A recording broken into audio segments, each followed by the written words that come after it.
Sean todos, cada uno de ustedes, bienvenidos, bienvenidas. La descripción del trabajo es el título que coloqué acá en esta oportunidad. Pero, ¿de qué vamos a hablar hoy? Vamos a hablar de ese propósito, de esos descripción de las tareas, de las responsabilidades que los discípulos o apóstoles van a tener. Y Jesús les está diciendo, no es que los está enviando sin ninguna instrucción, al contrario, Él se las está dando y vamos a ver nosotros en Mateo capítulo 10 en esta oportunidad. Permítame leerles Mateo 10 del 5 en adelante, que dice, a estos 12 envió Jesús y les dio, y ahí viene esa palabra, instrucciones, diciendo, por camino de gentiles no vayáis, y en ciudad de samaritano no entréis, sino id antes a las ovejas perdidas de la casa de Israel. Y yendo predicad diciendo, el reino de los cielos se ha acercado, sanad enfermos, limpiad leprosos, resucitad muertos, echad fuera demonios. De gracia recibisteis, dad de gracia.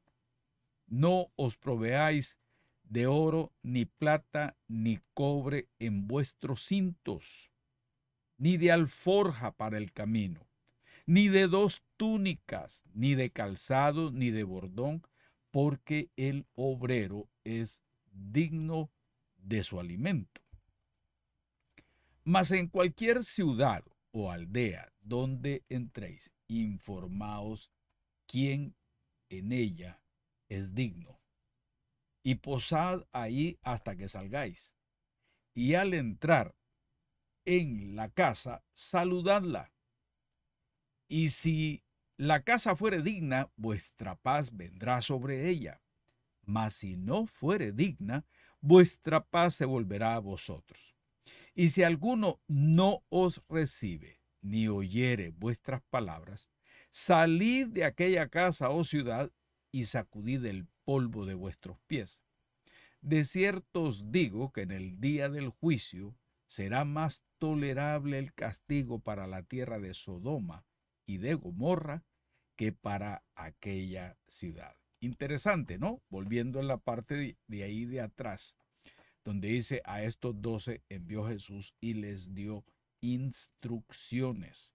Y les dijo, esto es, si lo vemos como círculos concéntricos, lo que ustedes ven ahí, primero el mensaje tiene que ir a las ovejas perdidas de la casa de Israel. Después, en esa agenda, nosotros vamos a ver la estrategia claramente planteada. Hay una prohibición.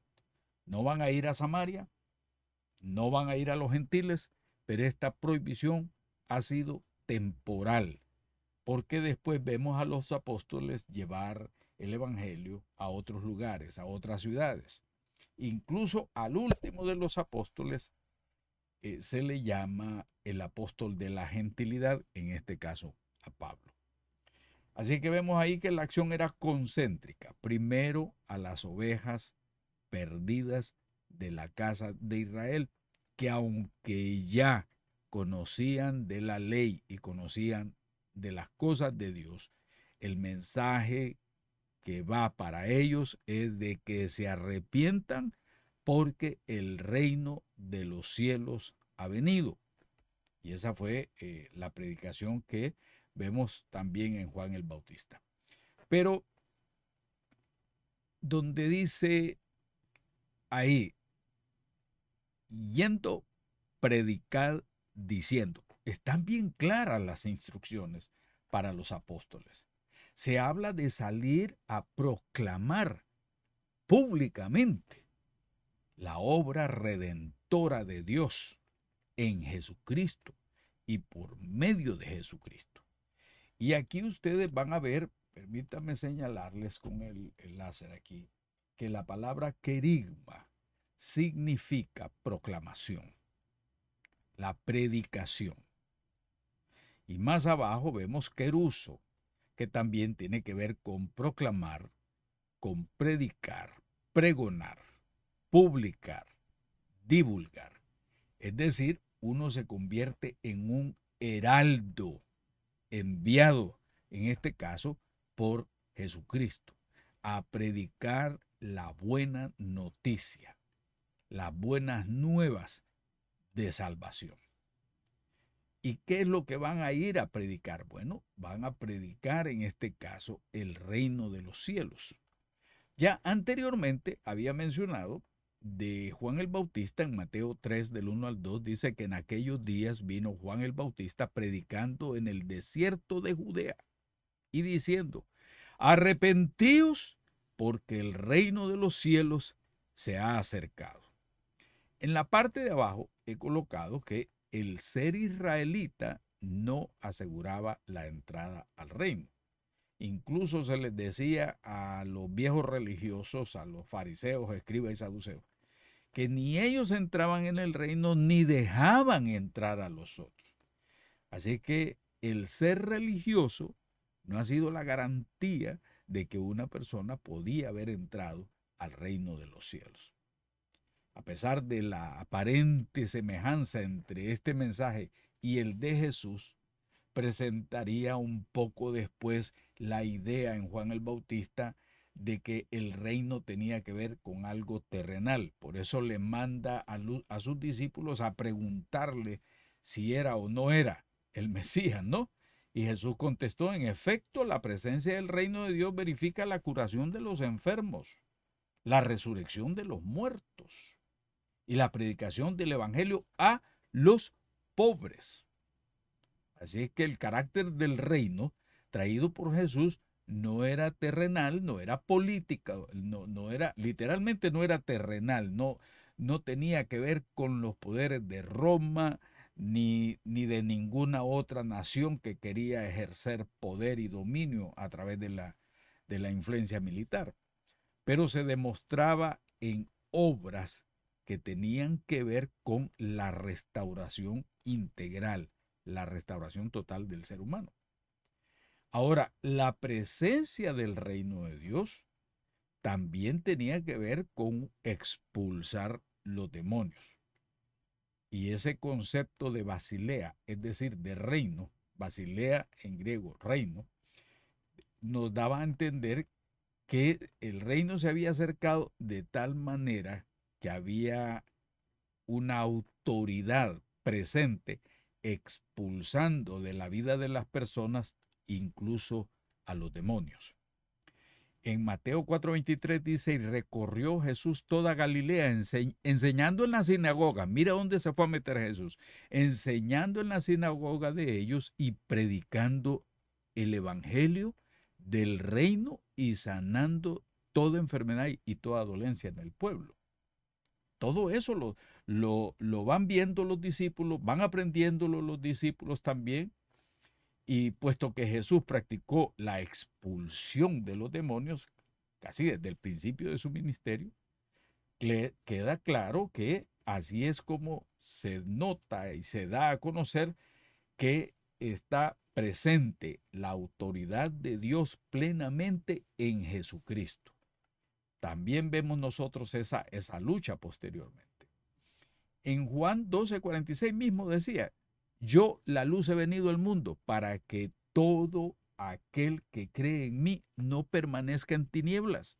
Y por eso vemos nosotros que la presencia de Jesucristo hace que los demonios mismos se manifiesten y Él los expulsa. La autoridad está en Él. Y ya indicamos que la presencia del reino era manifiesta en las obras poderosas que Jesús hacía en favor de los necesitados. Pero el propósito del reino era mucho más que la satisfacción de necesidades físicas, era mucho más. Aquí vemos nosotros que estaba involucrado en una lucha sin cuartel contra Satanás. Así que la presencia de Jesús prácticamente se impone y las fuerzas de maldad tienen que huir en ese sentido. Y nos recuerda a nosotros cuando la Biblia nos habla de el hecho mismo de que aparece Jesús y queda amarrado el hombre fuerte, es decir, Satanás, y son saqueadas sus alhajas, es decir, le son quitados sus súbditos, trasladando esos súbditos al propio reino de Dios. Esto demuestra realmente la poderosa presencia del poder en Jesucristo. En otras palabras, no solamente ofrece liberación, sino también ofrece la salvación, que es parte del anuncio del reino. Así que ahí les da la descripción del trabajo. Yendo le dijo, predicad diciendo, el reino de los cielos se ha acercado, sanad enfermos, limpiad leprosos, resucitad muertos, echad fuera demonios, de gracia recibisteis, dad de gracia. Que es lo que vemos en la proclamación del reino también en Marcos 16:15, y les dijo, id por todo el mundo y predicad el evangelio a toda criatura. Ustedes van a ser los encargados de esa gozosa proclamación de la actividad redentora de Dios en Cristo Jesús para salvar a los hombres y a las mujeres de la esclavitud del pecado. Ahí va la buena noticia, van a ser libres del mundo de las tinieblas, van a ser libres de la esclavitud del pecado, libres de la esclavitud que Satanás ha hecho sobre las personas. Ahora bien, la descripción de lo que tienen que ir a hacer es bien clara. No les dice vayan y se distraen, vayan y descansen. No, no, no. Les da claramente cuál va a ser la actividad que ellos van a realizar. En eso mismo les dice en el verso 9, señores, no se provean de oro. No le vayan a pedir dinero a su familia, no vayan a pedir prestado a nadie. No, no, ustedes van a ir ahí. No se provean de oro, ni plata, ni cobre en sus alforjas, en sus cintos, ¿verdad? Ni lleven 2 túnicas, ni de calzado, ni de bordón, porque ellos van a recibir en el camino mucho más. Entonces, en 1 Corintios 9:14 también Pablo lo llega a ver de esa manera y dice ahí, así también ordenó el Señor a los que anuncian el Evangelio que vivan del Evangelio. Pero ya vamos a ver de qué manera. Y en 1 Timoteo 5:18 también vuelve a mencionar, pues la Escritura dice, no pondrás bozal al buey que trilla, y digno es el obrero de su salario. Así es que vemos ahí que el Señor los está enviando y aunque les dice no lleven todas esas provisiones, van a ver prácticamente, voy a hacer una paráfrasis, van a ver la mano de Dios proveyéndoles, van a ver la mano del Señor ayudándolos, van a tener para sobrevivir en este caso. Y decía ahí, mas en cualquier ciudad o aldea donde entréis, informaos quién en ella sea digno y posad ahí hasta que salgáis. Fíjense que esto nos hace replantearnos a nosotros el tema de la evangelización, a como nosotros la hacemos. Es decir, ahora se hacen campañas de evangelismo, se hace predicación casa por casa. Es decir, los métodos han ido variando a través de la historia, los métodos del evangelismo, evangelismo explosivo y tantas otras cosas más, métodos que se han usado. Pero en el caso de los apóstoles era de que tenían que ir de pueblo en pueblo y de casa visitar las casas. Pero ¿cómo iba a ser eso? Mire, la estrategia iba a ser interesante. Dice, mas en cualquier ciudad o aldea donde entréis. Ojo con eso, mis queridos hermanos. Y pongámosle atención a esa parte que viene ahí. Ojo con eso. Informaos quién en ella sea digno y posad ahí hasta que salgáis. Mire cómo fueron las indicaciones, las instrucciones que el Señor Jesús le dio a los apóstoles, que la vemos muy diferente en nuestro contexto y en nuestros tiempos.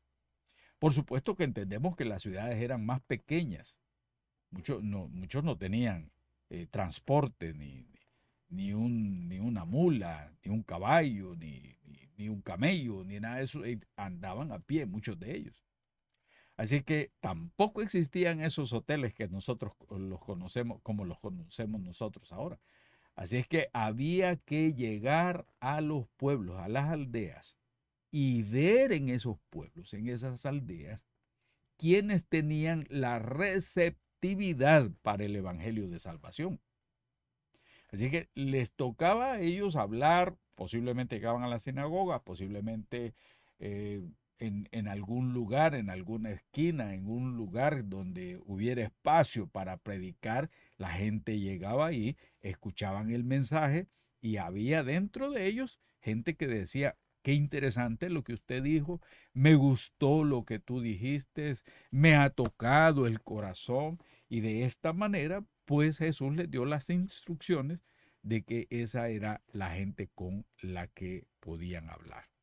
Así es que él mismo decía, más en cualquier ciudad o aldea donde entréis, informaos quién en ella sea digno. Informaos quién en ella sea digno y posad ahí hasta que salgáis. La palabra clave, informaos. Prediquen y estén alertas de qué personas pueden abrir su corazón al Evangelio. Así es que era un evangelismo con observación, era un evangelismo con discernimiento. Aprovecho este momento para recordarles que si usted no se ha suscrito al canal, suscríbase al canal y le da un clic ahí en la campanita para que, si usted le da el clic a la campanita, siempre esté pendiente de la campanita para que el mismo YouTube le informe. Ya el nuevo video con el hermano Calderón va a salir de nuevo, entonces él le va a estar avisando. Y a muchos hermanos allá, bueno, allá en España, allá en Reino Unido, allá en Honduras, en Argentina, en México, que nos han escrito, pues les avisa YouTube a ellos a través de que por medio de de este campanazo que ustedes dan, ¿verdad? Le dan clic a la campanita y así de esa manera YouTube el algoritmo de YouTube va a llevar este mismo video a personas que andan buscando sobre este tema. Continuamos. Entonces dice, bueno, ya discernieron ustedes, ya se dieron cuenta, porque era un evangelismo con discernimiento, porque dice, informaos quién en ella sea digno y posad ahí hasta que salgáis. Quiere decir de que no solamente le hablaban de la salvación en Cristo Jesús, sino que también le informaban a ellos del poder de Jesucristo, de su Maestro y del Evangelio. Entonces, no importaba el tamaño del pueblo, lo que importaba era que se abrieran aquellas casas. Y aunque ellos iban a la sinagoga, se paraban en las esquinas y ahí hablaban, ¿verdad? Ellos estaban viendo también quién tenía ese corazón noble de darles la hospitalidad a estos que llevaban la buena noticia. Posiblemente eran personas que estaban esperando con mucha anticipación la consolación de Israel o la redención de Israel. Y se esperaba que esas personas se regocijaran al escuchar el mensaje, al saber que tenían la oportunidad de darle hospitalidad a los siervos de Dios. Así que es algo, haber sido algo muy interesante.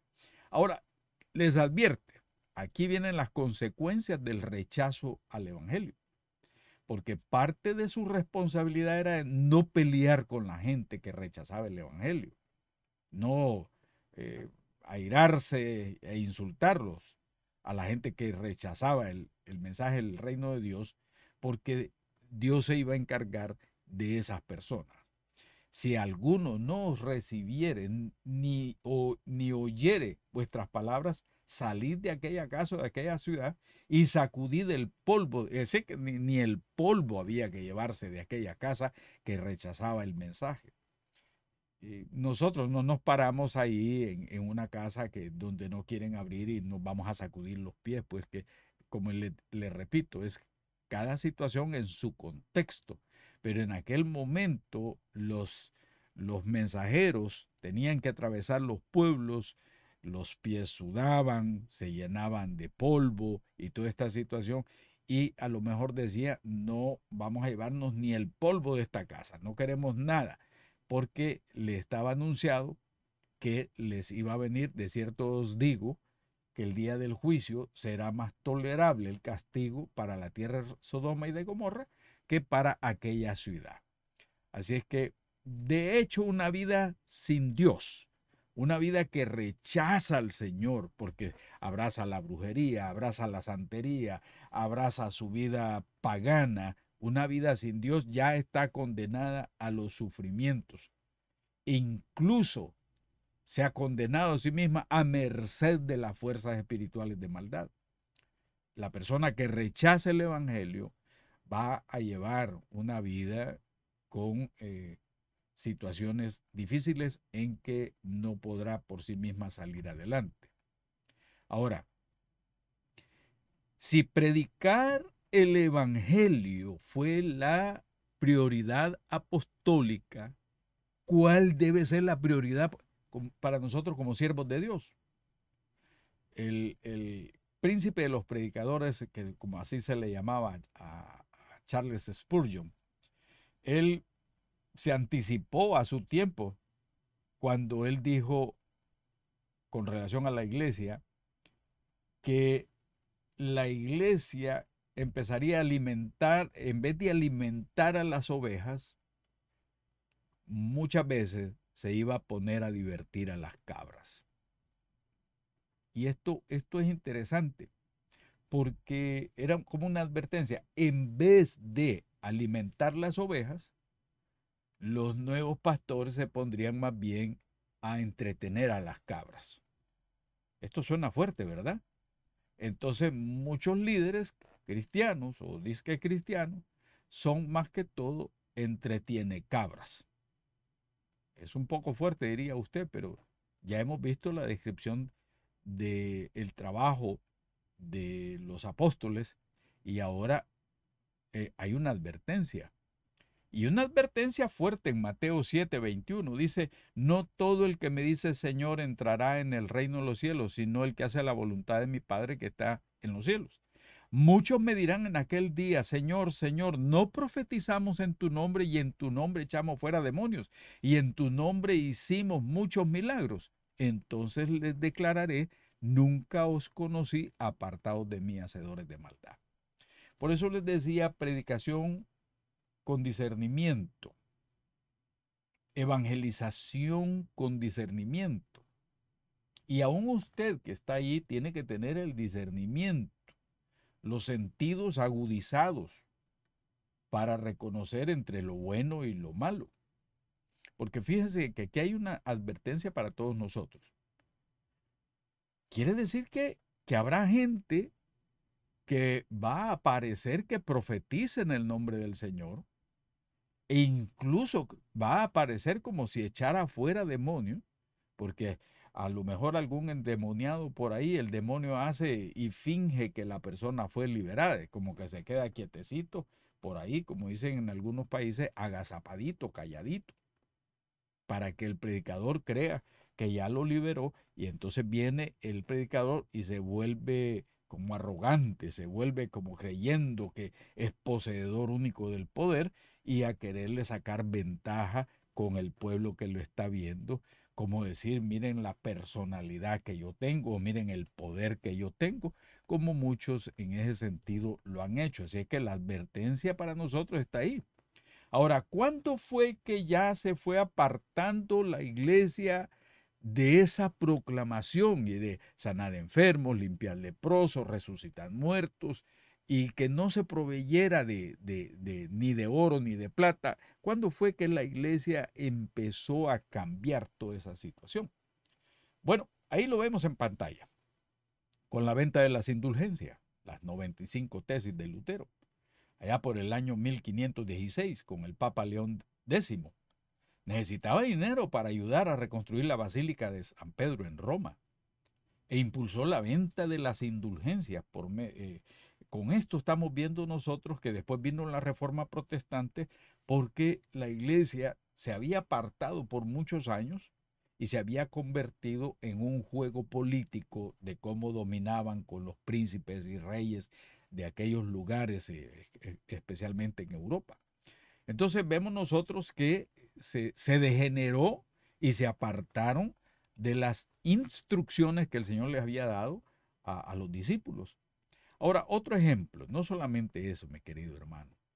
Ustedes pueden buscar este libro ahí, de libros sobre la cuarta dimensión. Pueden buscarlo y ustedes se van a dar cuenta ahí de algunas situaciones que se dieron.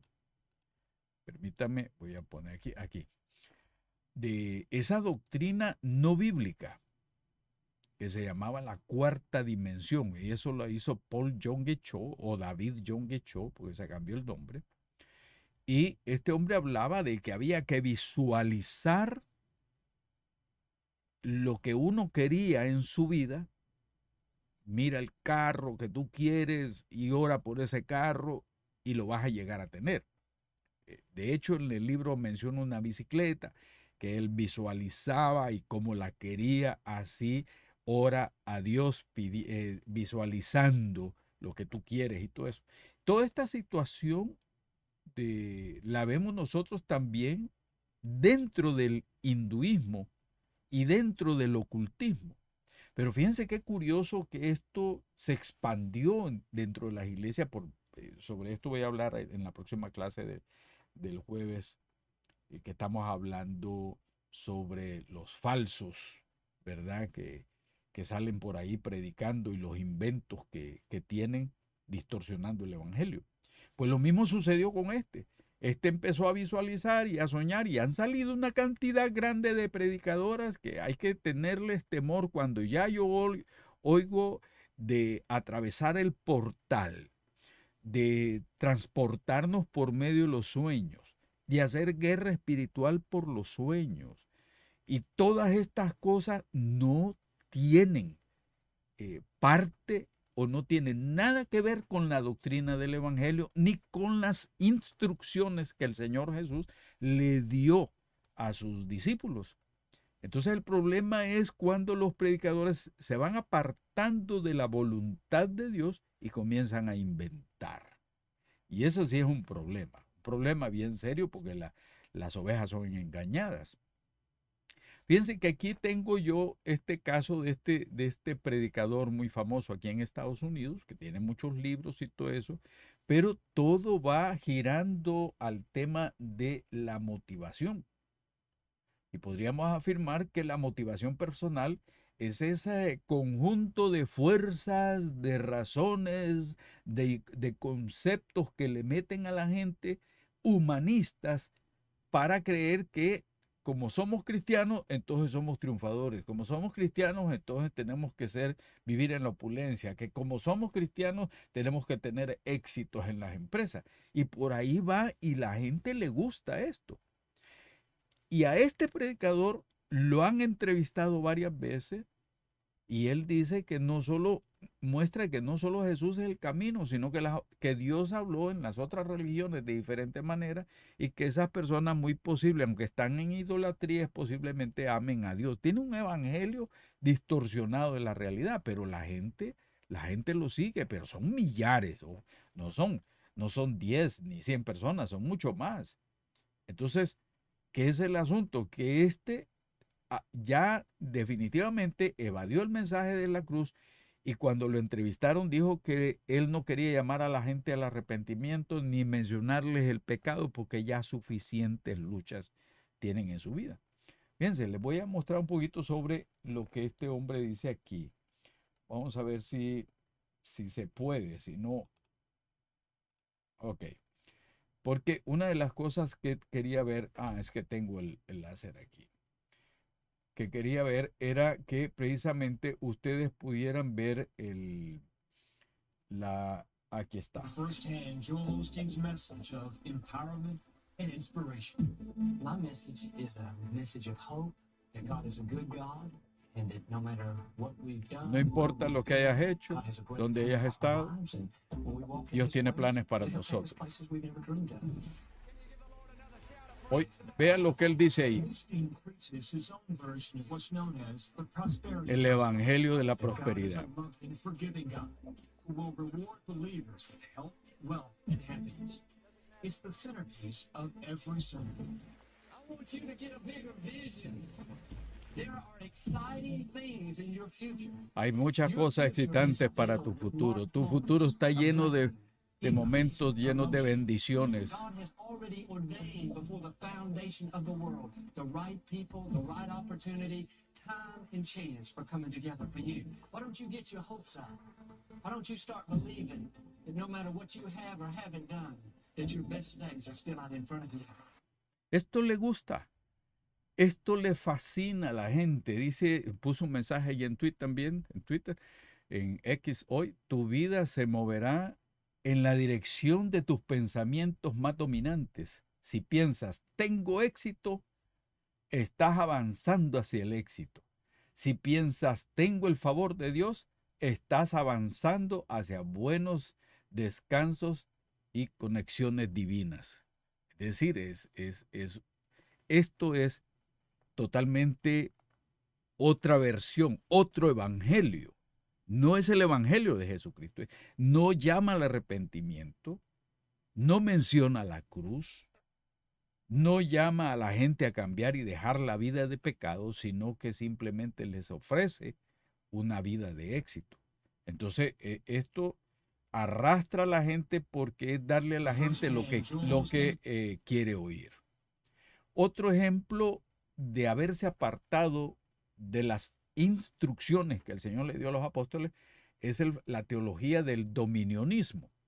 Ustedes pueden entrar aquí en el canal, yo tengo en la sección de reflexionando una explicación más clara de lo que es la teología del dominio. Es este pensamiento que ha salido en muchos predicadores hoy aquí en Estados Unidos y en el mundo entero, donde dicen vamos a conquistar la tierra, nosotros tenemos que gobernar la tierra y los cristianos deberíamos de controlar el gobierno civil. Y aquí hay un par de gobernadores que piensan así de esa misma manera, que son famosos en Estados Unidos. Y se habla de colocar en las posiciones claves del gobierno a personas que son cristianos. Y usted diría, eso suena bien, claro que suena bien, pero ellos no van con ese propósito de que le hagan un bien a los países, sino que ellos aspiran que por el hecho de ser cristianos, y cuando van a votaciones se llevan la gran sorpresa. Este tema del dominionismo, ustedes pueden buscar ahí, que se dio, creo que en 1970, por ahí se vino dando, cuando hubo un hombre, John Rushdoony, desarrolló una hermenéutica llamada reconstruccionismo cristiano. Búsquenlo, pueden buscarlo ahí y se van a dar cuenta de cómo esta gente le ofrece a la gente y lo llena, porque esto es interesante, lo llena de emoción. Vamos a conquistar la tierra, vamos a tener y en unos países hacen un partido político, vamos a tener un partido político de cristianos y vamos a lanzar a fulano para diputado o candidato a la presidencia. Y ahí se han llevado tremendas sorpresas en muchos países, porque ni siquiera dentro del pueblo cristiano los apoyan. Esto del dominionismo se está todavía ahí pululando entre muchas iglesias. Es decir, muchos están predicando un humanismo revestido de esoterismo y no quieren mencionar la cruz, no quieren llamar al arrepentimiento, no quieren denunciar el pecado. Les ofrecen un cristianismo de comodidad alejado completamente de las instrucciones que el Señor Jesús le dio a sus discípulos. Marcos 1, el 14 al 15 dice, después que Juan fue encarcelado, Jesús vino a Galilea predicando el evangelio del reino de Dios, diciendo, el tiempo se ha cumplido y el reino de Dios se ha acercado. Arrepentíos y creed en el evangelio. Llama al arrepentimiento. En los Hechos de los Apóstoles 2:38, Pedro les dijo arrepentidos. Aquí ya estaban cumpliendo las instrucciones del Señor. Pedro les dijo, arrepentíos y bautícese cada uno de vosotros en el nombre de Jesucristo para perdón de los pecados y recibiréis el don del Espíritu Santo. Y en Hechos 3:19 dice, así que arrepentíos y convertíos para que sean borrados vuestros pecados, para que vengan a la presencia del Señor tiempos de refrigerio.